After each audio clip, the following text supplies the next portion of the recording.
Assalamualaikum warahmatullahi wabarakatuh. Perkenalkan, nama saya Naila Mujah Mulantoni dengan NIM 242333137 dari Prodi Manajemen Pajak. Di sini saya akan menjelaskan materi tentang bentuk dasar dan proses komunikasi perpajakan. Bentuk dasar komunikasi. Yang pertama, komunikasi verbal. Bahasa verbal adalah sarana utama untuk menyatakan pikiran, perasaan, dan maksud kita. Bahasa verbal menggunakan kata-kata yang mempresentasikan realita individual kita. Komunikasi verbal merupakan suatu bentuk komunikasi di mana pesan disampaikan secara lisan atau tertulis menggunakan suatu bahasa. Bentuk verbal dibedakan menjadi dua, yakni berbicara dan menulis, speaking and writing. Dalam menyampaikan pesan, berbicara pada umumnya lebih disukai daripada menulis karena lebih nyaman dan praktis. Tidak semua pesan bisa disampaikan secara lisan. Pesan yang kompleks, yang sangat penting, biasanya disampaikan menggunakan tulisan. Yang kedua, mendengar dan membaca. Komunikasi yang efektif adalah komunikasi yang terjadi dua arah.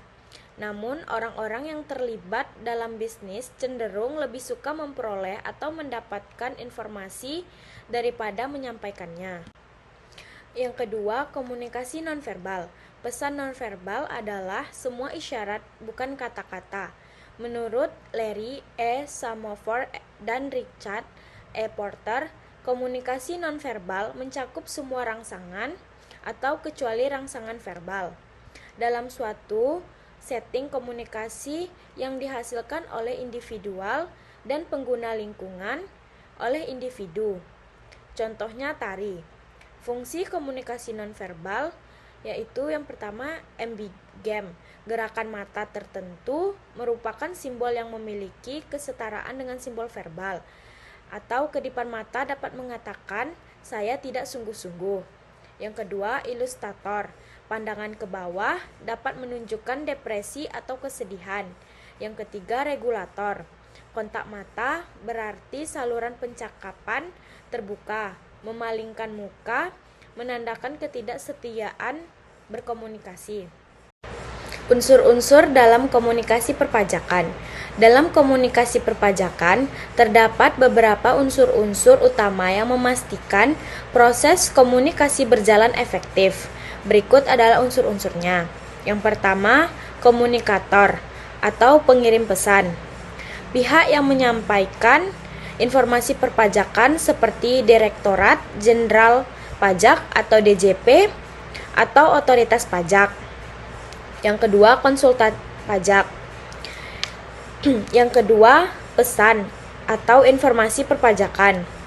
Isi komunikasi ingin disampaikan, misalnya peraturan perpajakan terbaru, prosedur pembayaran dan pelaporan pajak. Yang ketiga, media atau saluran komunikasi. Cara atau alat yang digunakan untuk menyampaikan informasi seperti yang pertama, lisan, seminar, penyuluhan, atau konsultasi tatap muka. Yang kedua, tertulis, surat edaran, brosur, atau undang-undang perpajakan. Yang ketiga, digital, bisa melalui website DJP, email, media sosial, atau aplikasi perpajakan. Yang keempat, komunikan atau penerima pesan. Pihak yang menerima informasi perpajakan yaitu wajib pajak atau perorangan atau badan usaha, konsultan pajak dan akuntan, masyarakat yang berkepentingan dalam sistem perpajakan. Yang kelima, feedback atau umpan balik. Respon dari penerima terhadap informasi yang diterima seperti peningkatan pemahaman dan kepatuhan pajak, pertanyaan atau klarifikasi terkait kebijakan pajak, kritik atau masukan untuk perbaikan sistem perpajakan. Yang keenam, gangguan atau noise. Hambatan dalam komunikasi perpajakan contohnya kurangnya pemahaman wajib pajak, regulasi perpajakan yang terlalu kompleks, kurangnya sosialisasi atau edukasi pajak. Sekian penjelasan materi dari saya. Jika ada kurang, saya mohon maaf. Terima kasih. Assalamualaikum warahmatullahi wabarakatuh.